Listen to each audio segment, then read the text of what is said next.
Hi යාළුවනේ කොහොමද? ඔන්න ඉතින් අද වීඩියෝ එකක් කරන්නම් කියලා හිටියා. මට උදේ ඉඳන් වීඩියෝ එකක් පටන් ගන්න බැරි වුණා. අද මිනි බ්ලොග් එකක් ඊට පස්සේ මම කරනවා කියලා හිතුවා. දැන් නම් ඉතින් ගොඩක් වෙලා ගිහිල්ලා කමන්නේ ඉතින් පොඩි වීඩියෝ එකක් හරි අද කරනවා කියලා හිතාගෙන තමයි වීඩියෝ කරන්න ගත්තේ. හරිද? ඉතින් දැන් 2026 ලැබලා මේ මම 2026 දාන දෙවෙනි වීඩියෝ එක. හරිද? ඉතින් මතක ඇතුව මගේ වීඩියෝ එක බලන ඔයාලා මගේ පුංචි YouTube family එකට එකතු වෙන්න කියලා ආදරෙන් ඉල්ලනවා. හරිද? එහෙනම් මෙතන ඉඳලා දිගටම බලමු මම මොනවද කරන්නේ කියලා. හරිද? ඉතින් ඔන්න මම රොටියක් හදන්න ඕනි කියලා හිතුවා. මේ තියෙන්නේ රොටි මිශ්‍රණේ. ඉතින් ඔයාලා දන්නවා ඇතිනේ පාන් පිටි පොළුයි. සමහර පොල් වතුරක් දාන, උණු වතුරක් දාන, ඇල් වතුරක් දාන. මේ විදිහට ලුණු හැම දාලා පඳුමට අනාගත්ත එකක්. දැන් බලමු අපි මේක කොහොමද හදන්නේ කියලා. හරිද? ඊට පස්සේ රොටියේ තෙල් චුට්ටක් ගාලා මෙන්න මේ විදිහට හොඳට රොටිය වඩා ගන්න. හරිද? ඒ කියන්නේ මට නම් ඉතින් රවුමටම හදන්න බෑ. සමහර අය මම දැකලා තියෙන මේ විදිහට ලස්සනට රවුමට හදනවා. මට ඉතින් රවුමට හදන්න බෑ. මම ඉතින් මෙන්න මේ විදිහට තමයි රොටිය මේ විදිහට අනාගන්නේ නෙමෙයි සෝරි වැරදුනා. රොටිය වඩා ගන්න. ඊට පස්සේ මේ විදිහට ගෑස් එක රත් කරලා අපි මේක කෑන චුට්ටක් රත් වෙන්න තියලා රත් වුණාට පස්සේ තෙල් ඕනේ නැහැ මේ රොටියේ පිච්චෙන්න බෑ. පිච්චෙන්න ඕන හින්දා මේකට දාන්න. හැඩේ නම් ගණන් ගන්න එපා මං කිව්වනේ මට රවුමට හදන්න බෑ කියලා. අනිත් එක මේකට දාන්න මේ පෑන් එකට දානකොට තව ටිකක් ඇදුණා. තව දෙයක් තමයි ළමයි ඔයාලා රොටි හදනකොට මේකට ලුණු අමිරිස් කරපිංචි එහෙම දාන්න. එතකොටත් රහයි. මේ රොටි හදනවන රොටි අනලා පැයක් විතර තියලා හදන්න. එතකොට මාරම රසයි. මම ඒක try කරලා බලපු එක. ඒ විදිහට හදනකොට රොටි මාරම රසයි. අපි දැන් මේක දෙපැත්ත පුච්චගෙන හම්මෙමු. පේනා නේද? මගේ රොටිය දිලිසි පිච්චෙන විදිය. අනීති හැඩේ නම් නිකන් එලෝටක් නැහැ මෙලෝටක් නැහැ මොකද්ද කියලා හිතා ගන්නත් නැහැ. හරිද? ගණන් ගන්න පා හොඳේ. වා හොඳට පිච්චෙන. තැටිය රත් තුන වෙලාවේ රොටිය පුච්ච ගන්න ඕනි කියලා හැඩේ කැත වුණොත් රොටිය නම් මල් ලස්සනට පුච්ච ගත්තා. දැන් එහෙනම් මේක කාලා හම්බෙමු. හරි මම රොටි කෑවා. රොටි එක නම් රසයි මාරම. ඉතින් ඔයාලත් රොටි හදනවා නම් රොටි හදන්න මිශ්‍රණේ අනලා ටිකක් කළා තියලා හදලා කන්න. එතකොට මාරම රසයි. මං කෑවේ රොටි කැරට් හොදි. හරිද? මාරම රසට තිබ්බ. ඔයාලත් කාලා බලන්නකෝ ඒ විදිහට. ඒ කියන්නේ ටිකක් කළා අනලා තියන්න මිශ්‍රණේ. එතකොට තමයි රොටිය රහ වෙන්නේ. හදපු මේ අනපු ගමන් අපි හදනකොට මේ ඇත්තටම රොටි එක රහ නැහැ. අර විදිහට ටිකක් වෙලා තියලා මේව කරනකොට මේ රොටි එක රහයි. මම නෑවා තාම කොණ්ඩි වෙල්ලන්නේ. මට දැන් චුට්ටක් කොළුයි කැක්කුවා වගේ. ඒකයි මම චුට්ටක් කොණ්ඩි මේව කරේ. මේ හරි අපි ඊළඟට මොකද කරන්නේ කියලා බලමුකෝ.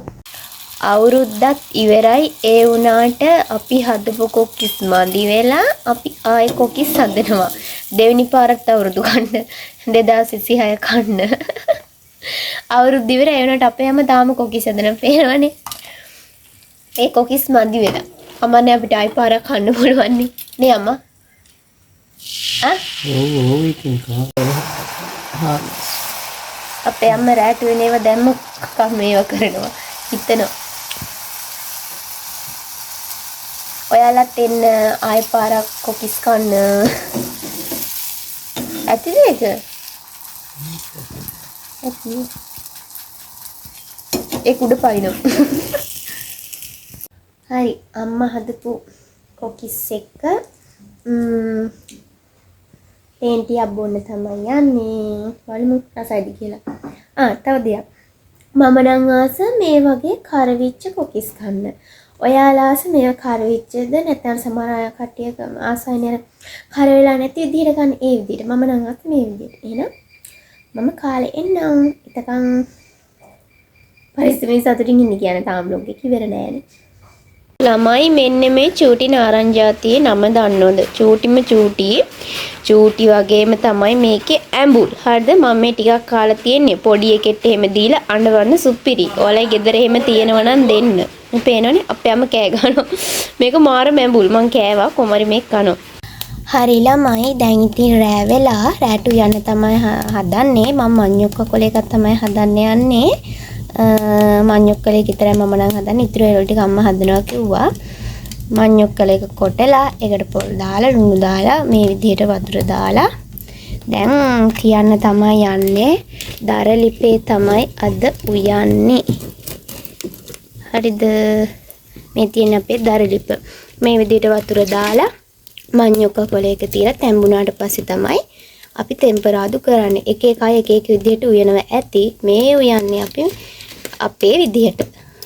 හරි දැන් ඔන්න ටිකක් මේක තැම්බිලා අපි චුට්ටක් මේක හොඳට කුරු ගාමු. පේන්නේ නැහනේ කරුවල වැටිලානේ පේන්නේ නැහැ. මේ විදිහට චුට්ටක් අර කුරු ගා ගන්නවා. මම මේක වහලා නෙමේ තම්බන්නේ නිකම්. සමහර අය වහලත් තම්බනවා ඇති. ඒත් මම තම්බන්නේ නිකම්. තම්බනවා තම්බනවනේ. ඔයාලට පේනවත් දන්නේ ටිකක් කරුවලයි. කමන්නේ මම ඒත් පෙන්නන්නම්. දැන් මඤ්ඤොක්ක කොල එක තැම්බෙනවා. ඒකට අපි ටෙම්පරාදු මේව කරන්න එපායි. මං ගෑස් එකේ ඒකට ටෙම්පරාදු කරන්න ඕන් ටික ලෑස්ති කරගන්නවා මේ විදියට. අබ ටිකක් දාගත්තා. හරිද? ඊට පස්සේ මේ තියෙන්නේ සුදු ලුණුයි. ලුණුයි මම චුට්ටක් වැඩිපුර දානවා. මේක ටෙම්පරාදුවට දාන්න. හරි අපි එනවා ටෙම්පරාදුව කරලා බලමු.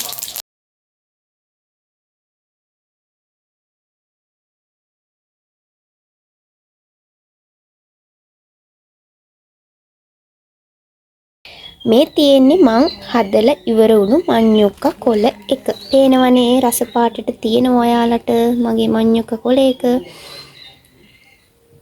ඔන්න බලන්න. හරිද?